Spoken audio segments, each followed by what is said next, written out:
Good afternoon. I'm excited to be here with Matt and with Trent and with Aaron as we kind of finalize our draft preparation. I mean, there's nothing more we can do. It's up on the board. The board is set. Or maybe questions we need to keep asking on the guy. That starts in February all the way till now. What makes this unique is that it's our first draft with Coach Mike McDonald and his staff. Yeah, I think the coaching staff's done a phenomenal job because, they've been putting their processes in and getting to know them. And then, those guys understanding as well, like what our board looks like, how it works, the philosophy of it. With the 16th pick in the 2024 NFL Draft, the Seattle Seahawks select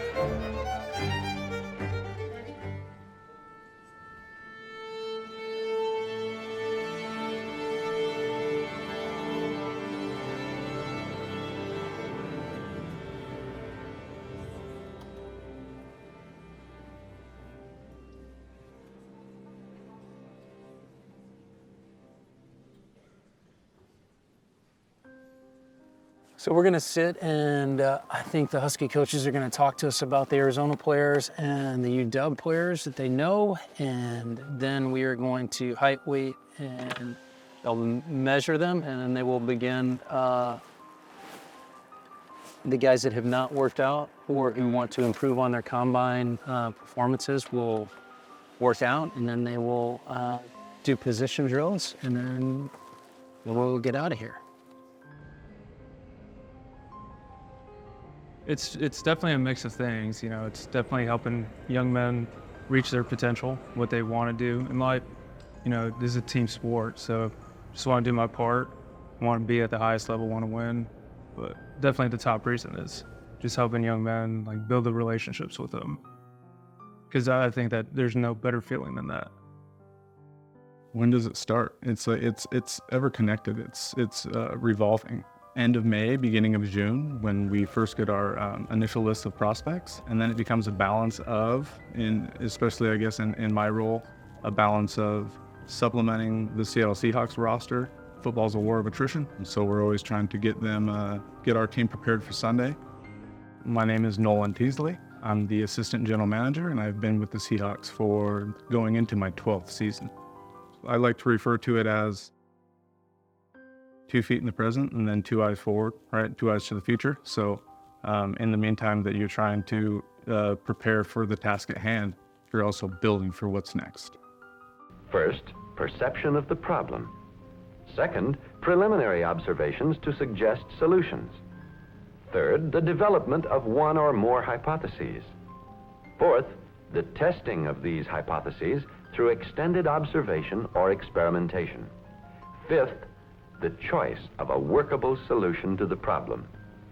Mike has a unique way of communicating and conveying his message directly but efficiently, and also being opinionated, and that's all you can really ask is in terms of understanding and moving forward through the process. But they're going to work really well together, and looking forward to seeing it. I think our work, to me right now, it's hairy, man. One thing that this is our first go-round, and we're really trying to kind of set the tone here about how we want to operate. So the guys we can bring in, got to make sure they're our guys. That's what's going through my mind. Throughout this, you're always assessing your own roster, so you understand your strengths and weaknesses. You can't really evaluate a player or suggest an acquisition of a player unless you understand what you need to address on your own team. And even today we have official 30 visits for prospects, but we also have a prospective free agent in for a visit as well. So it's a constant back and forth. 151 left. We don't get to see each other. We'll talk to each other on the phone, and then all of a sudden we're stuck in a windowless room together for 3 weeks, and it's like we've never missed a beat. I think we all had the I would say almost 90% of us were interns in the building here, so we've all just kind of grown up together. Everybody kind of learned from whoever was in front of us, and you're just naturally going to build some brotherhood that way. Again, we've been fortunate enough to have a lot of success between everything. We like each other probably almost too much at times, but it's all good. This is an activation period. I would just say, and I'm probably sounding repetitive here, but you literally walk in the door and you don't know what's going to happen. So And that's where your preparation comes into play, and why you try to have, again, processes in place that can help you navigate what's coming around the corner that you're unaware of. And so I think we have those processes in place, and we have good people in the building, and I'm proud to be a part of it. What about John's leadership allows for that environment to prosper? I think John, the reason he's so good at it is because he started where we are. He started as an in-house intern, and he's worked his way up.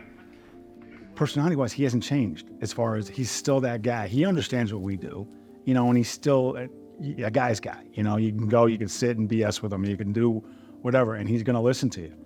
John allows us to be involved with everything. We're there for the decisions. And he asked our opinion. He said, "What do you think of this?" And we could change guys on the board, not by ourselves, but with, we can give him the advice. Hey, I think I would move this guy down. So it's just been great because I think he's been through it, and so he knows what we're going through. I think our boss is about as unique as they come from that perspective. I think there's a lot of guys that would quit the job they currently have to come work for John. And I think they realize how fortunate we are. We work hard, but we have fun at the same time and keep it light. And I don't think anybody takes everything too seriously in that regard. Like, nobody takes things personally. You get over it, if it doesn't go your way. I think it comes from John. So I think it's being with John for 14 years, that's a big part of it. Why do you do this? Oh, look what we get to do every day. I mean, this is pretty sweet. I love competition, sports. If I can't play it, I want to be around it. It's a unique thing. No 2 days are ever the same. I'm not built for a desk job. Yeah, it's exhausting, but every job is exhausting, and it's not really actually all that exhausting when you love what you do and get to come to work, trying to get, again, the hometown team better. It's not hard to wake up in the morning and come to work. JB is, I don't even know if I can come up with a particular quirk of his. He's the one that gets everybody to chill out, and when he speaks, everybody's listening, because otherwise he lets everybody else kind of do the talking. Josh, man, he's what is that beer commercial? The most interesting man in the world or whatever. It's just like everything happens to this dude. Anything you can think of, Josh has been through it. So it's crazy. It's crazy. So Josh is like that. Yeah, we're talking about Aaron, the bear. He's our rough one. Matt, with the OCDs. He's MB is our leader. I would just go back to Josh, man. Everything happens to that dude. Oh, I probably should have told you too. I am mic'd up. Are you? Yeah. Are you really? Yeah. They put me and Ryan on a mic, which is ridiculous. Thank you for telling me. Yeah, no, I'll tell you. Yeah, thanks. You're gonna see us all by ourselves because no one wants to be by us. I ain't trying to set nobody up. I guess a normal pro day, if we were doing it at their school, where we hand arm wing them, get all their measurements or what have you, and then take them out on the field. We run them, we jump them, we shuttle, and then we put them through position drills. So that's just kind of how you do a normal pro day or at the combine. You take their measurements, you take how they did on the field, and you make the evaluation from there. And if they got what it takes, then hopefully they'll be back here soon. Yeah, we had one here. That was the one that we had in our backyard here, right? I would think if there's consensus on a guy, that's the player we're likely going to select. And so if there's a disagreement on there somewhere, probably not going to be a Seahawk. Local day, obviously we get an opportunity to bring prospects in from different schools. It's beneficial. Obviously we have prospects that are on the front board, or maybe some really good free agents. We get to spend some more time with them in the area and kind of work them out, and like I said, get to know them, get them in front of our coaching staff, which is awesome. And we've had a lot of success in the past, and over my 10 years of getting 1 to 2 guys out of that local day, which is really, really cool to see.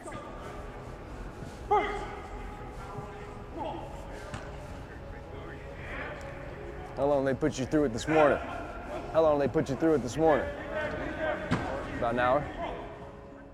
We get to host the University of Washington, Oregon State, and Oregon. Me being the West Coast scout, I'm kind of much more familiar with these guys than the other area scouts, what have you. So yeah, I out there, I'm making a bunch of phone calls the days before, trying to make sure they show up. But whether you're first round pick or a free agent that's gonna have to earn it, we still want you here.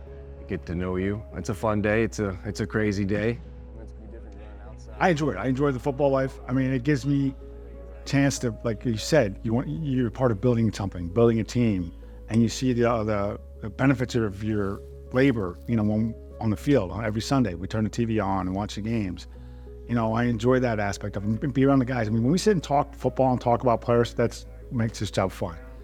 I don't know the pass rush, if he's going to give it to you or not, but I mean, he does show effort. He's more of a kid. We have different non-negotiables in the room, and I think about like open communication, being respectful. Like that's the biggest thing, but our higher-ups do a great job, Trent, Matt, Highline, and obviously Nolan and John do a great job of allowing us to be comfortable in there. So, I mean, I think that's the comfortability factor of just being with the same people for a long time. Like you get in the room, it gets a little bit easier each time that we're in there, whether it's the first round of draft meetings to the second round to finalizing the board this upcoming week. So, it just gets real comfortable, which is beneficial. Really hard. We're good about the durability, just holding up and the anchor. His reps were off the chart, right? Yeah, he's like 85% last year, less than that this year. But he's all ball. I mean, this guy is going to be able to these guys, just a question.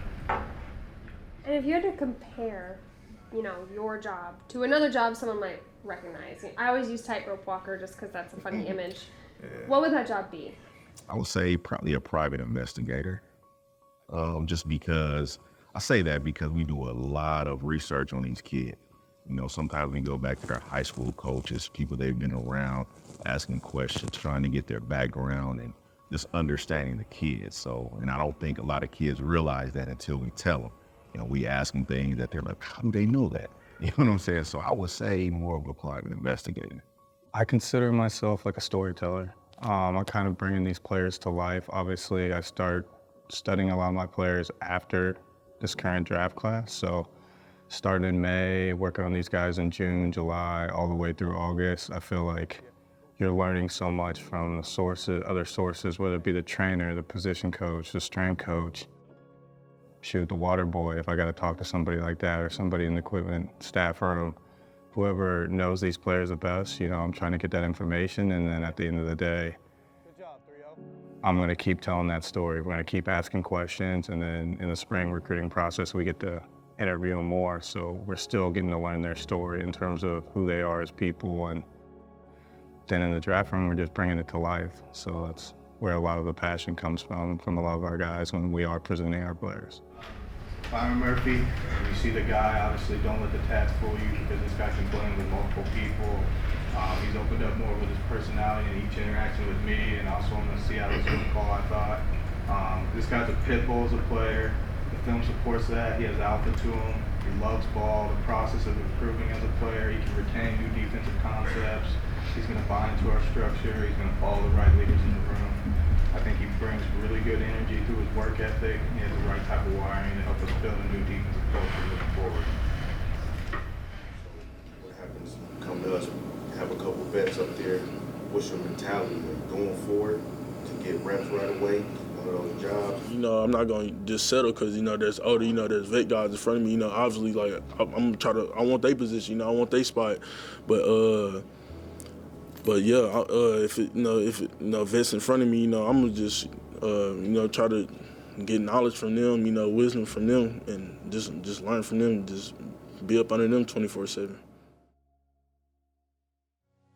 Well, it is draft day. It is finally here, Dave. We have arrived. We are safe and sound. We got the man who's got the plan sitting right next to us. He's going to unveil everything for us right now. We've had so much fun talking to him each and every week. He is the one, the only John Schneider, president of football operations and general manager of your Seattle Seahawks. How are you, man? How are you feeling?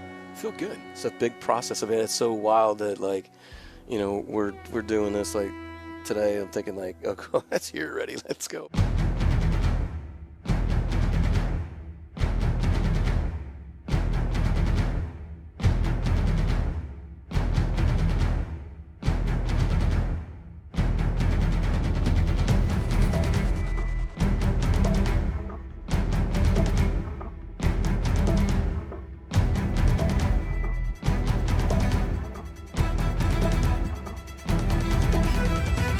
and now it's like you're sitting here thinking about all the time that went into it and what everybody's done. I'm just so proud of everybody and so thankful, so grateful to everybody in the whole building. You got everybody? Awesome. Just before we get going, just wanted to say, hey, thank you to everybody. Tons of gratitude. All the hours that went into this. You know, we're gonna have an awesome weekend. It's gonna be great tonight. But we've talked about this before. Tonight's like the entertainment night, right? The red carpet and all that shit. But Saturday's gonna be awesome. Tomorrow's gonna be awesome. But Saturday's really the day that's like gonna be fun, gritty. We're gonna get after it. But really, tons of appreciation to obviously the scouts starting this process last spring. And then Mike, yourself, the staff, you guys have been unbelievable coming in here. Yeah, so let's kick ass. And I know you spent so much time with all these guys, and tonight it's gonna be like, they're all gonna like come off like one by one. It's like, son of a! But that's what happens, and hey, we just keep moving forward. So, we'll just make it right. Make it right. We'll make it right. All right, thank you all so much. Appreciate everybody.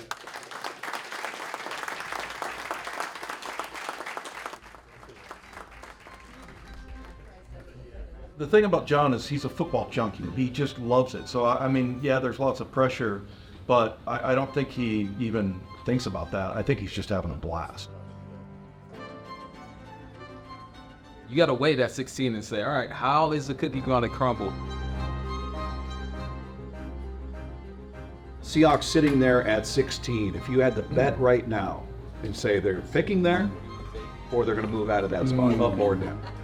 That's totally dependent, I think, on one thing. If these 6 quarterbacks all go before 16, they'll draft at 16. They'll be too good a player to pass, I think.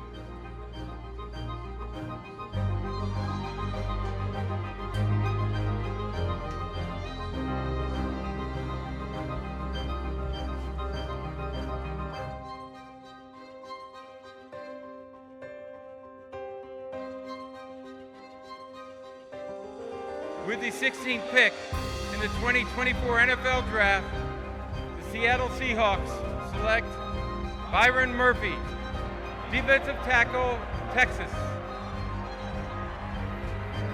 Not only like one of my favorite players to watch in the draft, but one of my favorite humans that I met in the draft process. Virtually unblockable. Washington couldn't block him, by the way. He's seen as this prototypical 3-technique pass rushing defensive tackle, but I think he's actually a more well-rounded player than that. And that's what's incredible about this guy. He is a big ball of muscle, my man Byron Murphy.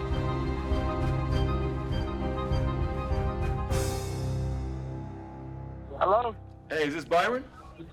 Yes, sir. Byron, this is John Schneider with the Seattle Seahawks. How you doing, buddy? I'm doing great.